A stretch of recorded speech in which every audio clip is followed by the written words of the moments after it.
मधुबन के बाबा,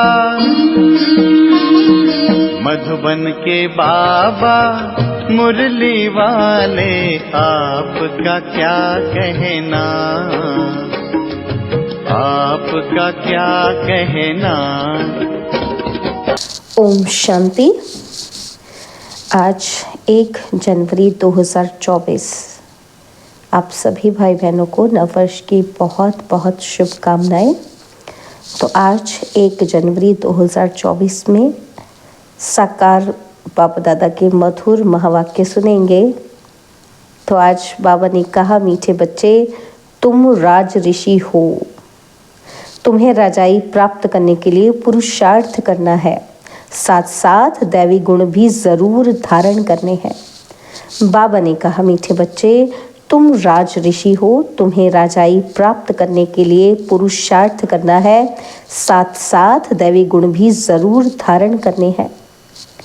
बाबा ने आज प्रश्न पूछा, उत्तम पुरुष बनने का पुरुषार्थ क्या है और किस बात पर बहुत अटेंशन चाहिए। और उत्तर में बाबा ने समझाया कि उत्तम पुरुष बनना है तो पढ़ाई से कभी रूठना नहीं, पढ़ाई से लड़ने झगड़ने का कोई ताल्लुक नहीं। पढ़ेंगे लिखेंगे होंगे नवाब, इसलिए सदा अपनी उन्नति का ख्याल रहे। चलन पर बहुत अटेंशन चाहिए। देवताओं जैसा बनना है तो चलन बड़ी रॉयल चाहिए। बहुत बहुत मीठा बनना है, मुख से ऐसे बोल निकलें जो सबको मीठे लगे, किसी को दुख ना हो। ओम शांति। मीठे मीठे रूहानी बच्चों प्रति बाप बैठ समझाते हैं और पूछते हैं। क्या पूछते हैं कि आपकी बुद्धि का ठिकाना कहाँ है। मनुष्यों की बुद्धि तो भटकती है, कभी कहाँ कभी कहाँ, और बाप समझाते हैं तुम्हारी बुद्धि का भटकना बंद। बुद्धि को एक ठिकाने लगाओ, बेहद के बाप को ही याद करो। यह तो रूहानी बच्चे जानते हैं। अब सारी दुनिया तमो प्रधान है, आत्माएं ही सतो प्रधान थी नंबरवार पुरुषार्थ अनुसार। अब तमो प्रधान बनी है, फिर बाप कहते हैं सतो प्रधान बनना है, इसलिए अपनी बुद्धि को बाप के साथ लगाओ। अब वापस जाना है और कोई को पता नहीं कि हमको वापस जाना है, घर जाना है। और कोई भी नहीं होगा जिसको डायरेक्शन मिलते हो कि बच्चे मुझ बाप को याद करो। कितनी सहज बात समझाते हैं, सिर्फ बाप को याद करो तो तुम्हारे विकर्म विनाश हो जाएंगे और कोई ऐसे समझा ही ना सके। बाप ही समझाते हैं, जिसमें प्रवेश किया वह भी सुनते हैं। पतित से पावन बनने की और उस पर चलने की सबसे अच्छी मत बाप देते हैं। बाबा कहते हैं, बच्चे तुम ही सतो प्रधान थे, अब फिर बनना है। तुम ही आदि सनातन देवी देवता धर्म के थे, फिर 84 जन्म भोग कौड़ी मिसल बन पड़े हो। तुम हीरे मिसल थे, अब फिर बनना है। तुम ही आदि सनातन देवी देवता धर्म के थे, फिर 84 जन्म भोग कौड़ी मिसल बन पड़े हो। तुम हीरे मिसल थे, अब फिर बनना है। बाबा बहुत सिंपल बात सुनाते हैं कि अपने को आत्मा समझो। आत्माओं को ही वापस जाना है, शरीर तो नहीं जाएगा। बाप के पास खुशी से जाना है। बाप जो श्रीमत देते हैं उससे ही तुम श्रेष्ठ बनेंगे। पवित्र आत्माएं मूल वतन में जाकर फिर आएंगी तो नया शरीर लेंगी, यह तो निश्चय है ना। तो फिर वही तात लगी रहे। दैवी गुण भी धारण करने हैं तो बहुत फायदा होगा। स्टूडेंट जो अच्छी पढ़ाई पढ़ते हैं वही ऊंच पद पाते हैं। यह भी पढ़ाई है। तुम कल्प कल्प ऐसे ही पढ़ते हो, बाप भी कल्प कल्प ऐसे ही पढ़ाते हैं। जो टाइम पास हुआ वह ड्रामा अनुसार ही बाप की और बच्चों की एक्ट चली। बाबा राय तो ठीक देते हैं ना। बच्चे कहते हैं, बाबा हम आपको घड़ी घड़ी भूल जाते हैं। यही तो माया के तूफान है। माया दीवा बुझा देती है। बाप को क्षमा भी कहते हैं, सर्वशक्तिमान अथॉरिटी भी कहते हैं। जो भी वेद शास्त्र हैं सबका सार बतलाते हैं। वह नॉलेजफुल है, सृष्टि के आदि मध्य अंत का राज समझाते हैं। ये ब्रह्मा बाबा भी कहेंगे हम बच्चों को समझाते हैं।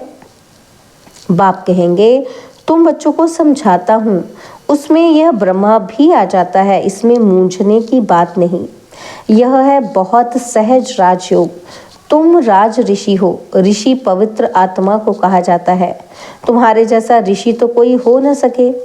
आत्मा को ही ऋषि कहा जाता है, शरीर को नहीं कहेंगे। आत्मा है ऋषि, राज ऋषि। राज्य कहाँ से लेते हैं? बाप से। तो तुम बच्चों को कितनी खुशी रहनी चाहिए। हम शिव बाबा से राज्य भाग्य ले रहे हैं। बाप ने स्मृति दिलाई है, तुम विश्व के मालिक थे, फिर पुनर्जन्म लेते लेते नीचे उतरते आए हो। देवताओं के चित्र भी हैं। मनुष्य समझते हैं यह ज्योति ज्योत समा गए। अब बाप ने समझाया है, एक भी मनुष्य ज्योति ज्योत नहीं समाता। कोई भी मुक्ति जीवन मुक्ति पा नहीं सकते। तो सारा दिन बच्चों में विचार चलने चाहिए, अंदर विचार चलने चाहिए। क्या चलने चाहिए? बाबा कहते जितना याद में रहेंगे उतना खुशी होगी। पढ़ाई पढ़ाने वाला देखो कौन है। श्री कृष्ण को लॉर्ड कृष्णा भी कहते हैं। भगवान को कभी लॉर्ड नहीं कहेंगे, उनको गॉड फादर ही कहते हैं। वह है हेवनली गॉड फादर। तुमको अब दिल से लगता है कि वही हेवनली गॉड फादर हेवन अर्थात दैवी राजधानी स्थापन कर रहे हैं। सतयुग में दूसरा कोई धर्म था ही नहीं। चित्र भी इन देवताओं के हैं, उनको ही आदि सनातन देवी देवता कहा जाता है। यह विश्व के मालिक थे, उन्हों को कहेंगे सतयुगी। तुम हो संगम युगी। तुम जानते हो बाबा हमको राइटियस बनाते हैं, तुम राइटियस बनते जाते हो। विकारों को अनराइटियस कहा जाता है। यह देवताएं पवित्र है। लाइट भी पवित्रता की दिखाई है। अनराइटियस माना एक भी कदम राइट नहीं। शिवालय से नीचे उतर वैशाल्य में आ जाते हैं। ये बातें नया कोई समझ ही ना सके जब तक तुम उनको बाप का परिचय अच्छी तरह ना दो कि वह है हेवनली गॉड फादर। हेवन और हेल दोनों अक्षर हैं, सुख और दुख, स्वर्ग और नरक।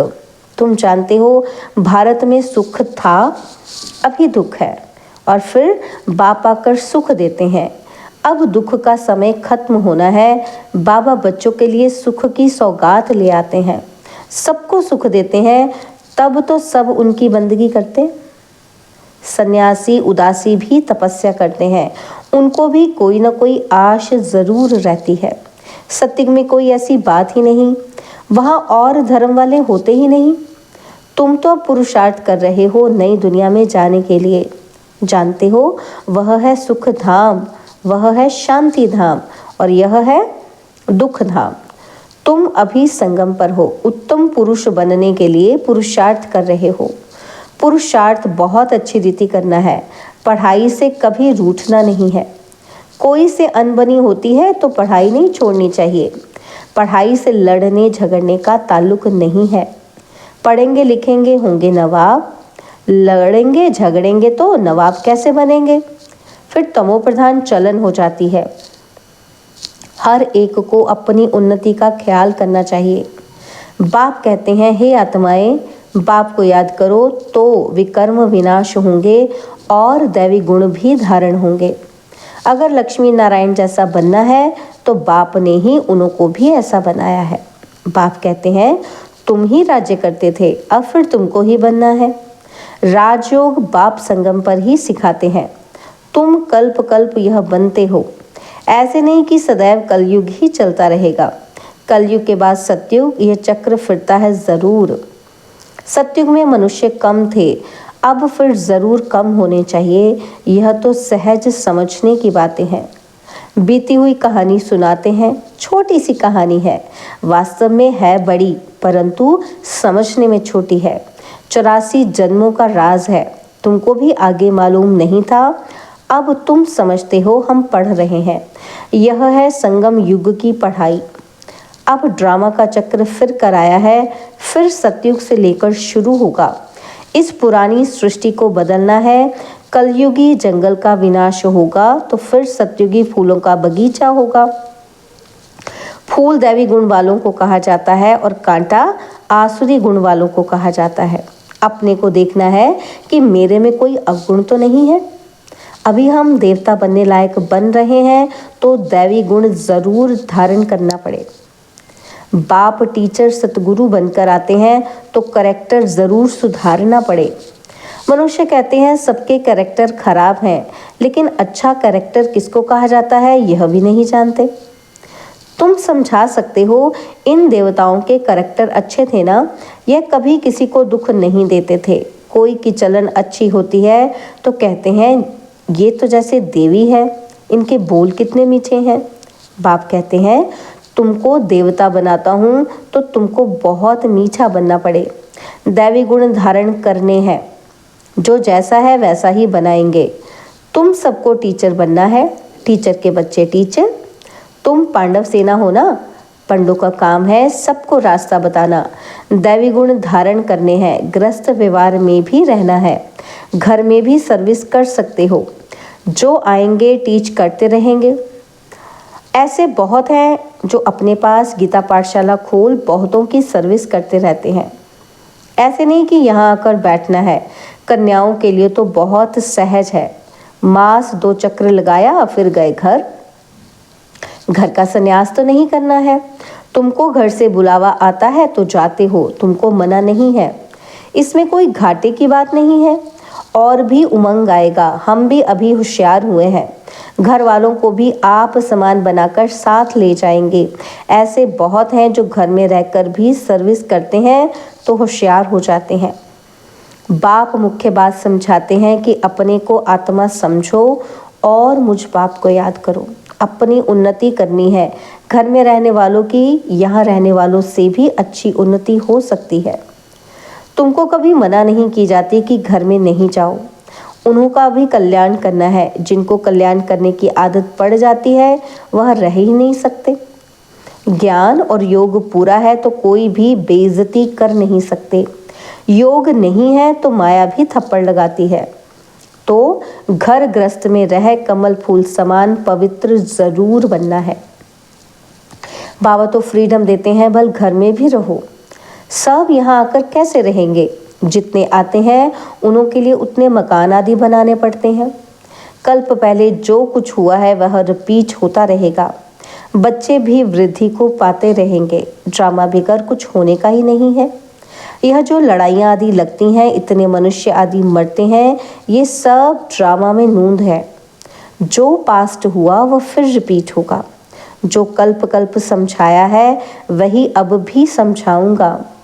मनुष्य भल क्या भी विचार करे, मैं तो वही पाठ बजाऊंगा जो मेरा नूंधा हुआ है।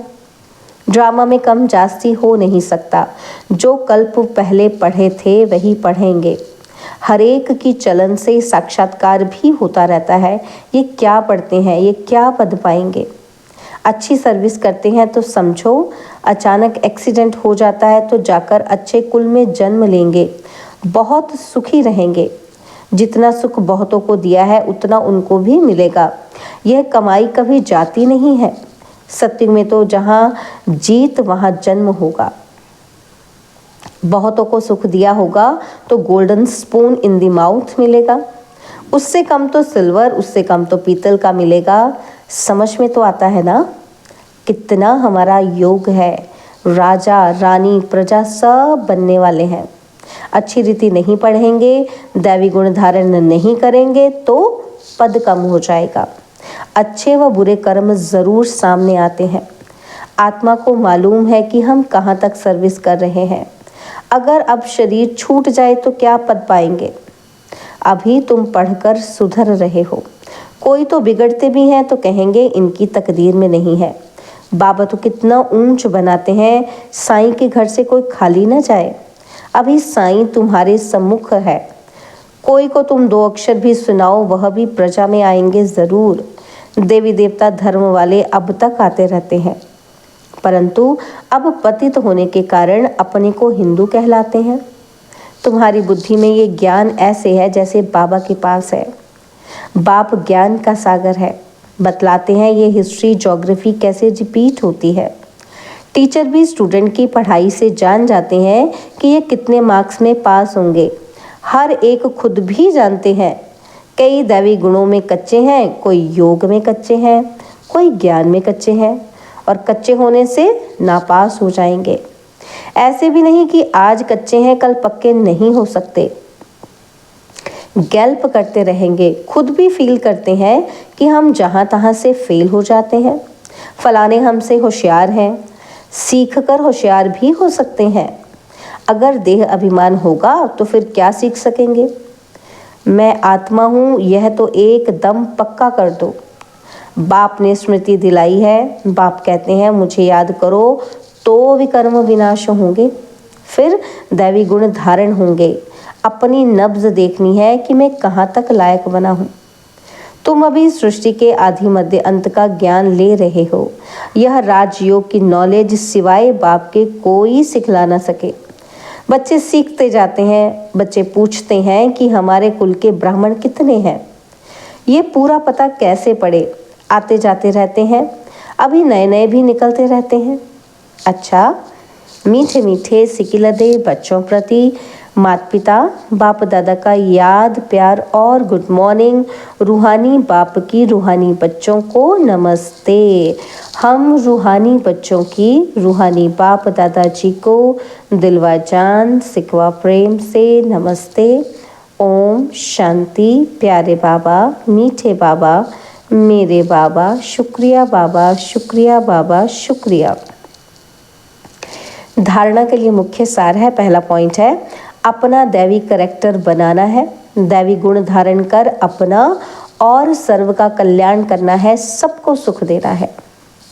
बाबा ने कहा अपना दैवी करैक्टर बनाना है, दैवी गुण धारण कर अपना और सर्व का कल्याण करना है, सबको सुख देना है। और सेकंड पॉइंट, सतो प्रधान बनने के लिए बुद्धि एक बाप से लगानी है, बुद्धि को भटकाना नहीं है। बाप समान टीचर बन सबको सही रास्ता बताना है। सतो प्रधान बनने के लिए बुद्धि एक बाप से लगानी है, बुद्धि को भटकाना नहीं है। बाप समान टीचर बन सबको सही रास्ता बताना है।